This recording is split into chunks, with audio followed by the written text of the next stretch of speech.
Thanks, Jennifer. So nice to see so many people up early in the morning. If you don't already know me, Justin Suter from Corporate Insight. Many of you have already made your way over to our booth in the exhibit hall, so thank you if you have. Sorry, you'll have to hear the repeat spiel here, but can't hurt, right? And if you haven't made it over to our booth, Corporate Insight has been a partner of SIR for a number of years. We are a company that does competitive intelligence on the digital customer experience. We work with a research panel that we get pretty intimate with. We're touching base with them on at a minimum of a bi-weekly basis. We're conducting screen shares. They're sending us screenshots. So we're able to capture a complete picture of the digital customer experience, what it's like to be a policyholder at an insurance company, and our lens is always going to be through that end user, what they're experiencing. And we're able to perform trend analysis, collect over time how these websites and mobile apps are evolving, do a lot of digital benchmarking, deep dives into different capabilities, customer journeys. The possibilities, as you can imagine, are pretty disparate.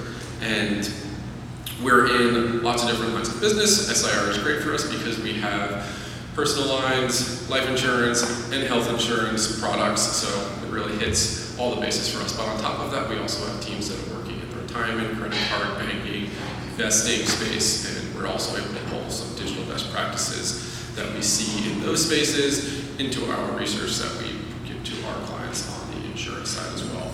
So happy to be here at SIR for another year, and even more excited for the opportunity to introduce Carrie Liddell, our keynote speaker for this morning.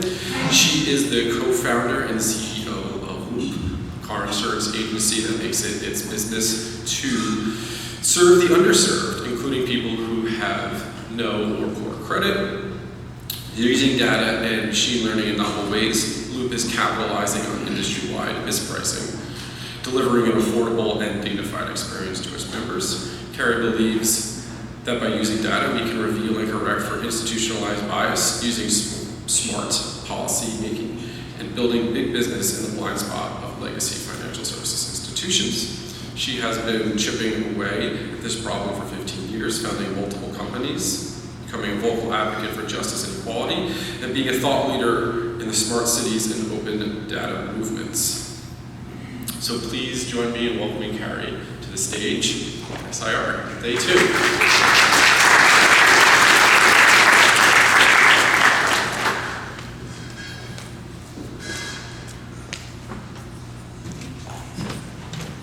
Hello. Good morning. Good morning. Oh, it's the first words I've really uttered today. Good morning, everybody. Welcome back. It's bright and early. As a data person myself, I will warn you, this is not my hour. I have not consumed enough caffeine to meet my normal quota of how much caffeine I've consumed before I speak publicly. So I will do my best for you all this morning, but it's a pleasure to be here. Really an honor to be present among fellow insurance nerds and people who find what we do potentially interesting. So my goal here today is to be a little provocative, to hopefully make you leave this morning session having felt something. Whether you agree with me, whether you disagree with me, whether you have 1,000,000,001 questions for me, whether you're on the bandwagon or a skeptic, I hope that what we talk about today makes you feel something. 7 a.m., 8 a.m. in the morning, good way to start the day. So for those that don't know me, my name is Carrie. I am born, bred, and raised in Connecticut, so in the backyard of the insurance industry, but found my way to you all on somewhat of a circumventing path. I was born a savant in spatial reasoning, which is a funny skill to have, but I've really built a career around that. First as an academic, paid academic in institutions for over 15 years, working at the Urban Institute, Brookings Institution, and then going on to MIT, where I founded a lab in geospatial analysis. And what that is really looking at space, where we are, and what is the influence of where we are on our outcomes. It's part of the sort of field of machine learning and AI that is very nascent, incorporating geography to predict not only what will happen, but where it'll happen before it happens.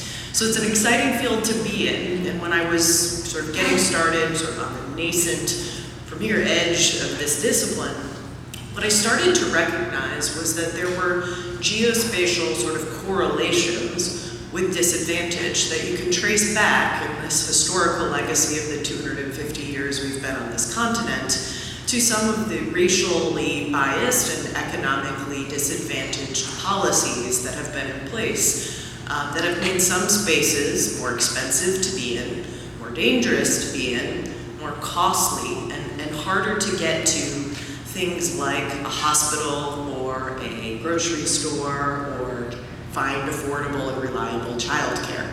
There is a geospatial element to what we observe on the ground today. And so what I want to share with you all is how, over time, I have applied that to insurance. I've been attending the conference yesterday. I'm excited to see many of the panelists today. And I noted, unlike many other conferences, SIR is very data-driven, right? Folks come with slides that have graphs and charts and numbers, which you don't always see typically. I'm going to kind of take a step back and say any good quantitative project usually starts with qualitative insights. You don't want to build a machine learning model if you don't have a hypothesis about what should go into it, what variables you should consider. So my speech this morning, given that it's at 8 a.m., is not going to have a single graph or a single number in it. We're going to just focus on the people that we serve. And here's one of them. So I'll just keep these as a backdrop so you have a sense of kind of what we're doing. I developed this hypothesis that people like this man, one of our customers at Loop, was being mispriced in the market. He lives in Austin, Texas, in a single-family house. He rents, and that's his car. So he drives like a Honda CR-V from, I guess like 2009. This customer doesn't take advantage of a home and auto bundle. He can't. He doesn't own his home. He's straight out of college, building credit. He has a lot of student loan debt, like myself and like many others in the room. And he lives in an area that is impoverished, below the poverty line, and has been that way for a very long time. So the layered on disadvantage that a member of Loop has here, just based on where they live, makes insurance for this gentleman a lot more expensive. Now, what I did was say, okay, what's the hypothesis about this? Why is this customer rated so expensively? And being an insurtech and not being in insurance for 25 years gives you this unique and privileged situation to be outside of the institution, to develop new hypotheses from scratch and build up from the bottom up.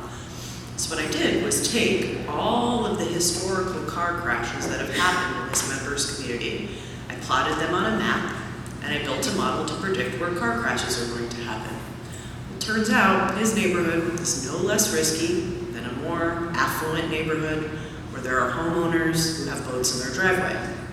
Simply put, the underlying risk for a gentleman like this is the same as your preferred customer, a typical preferred customer.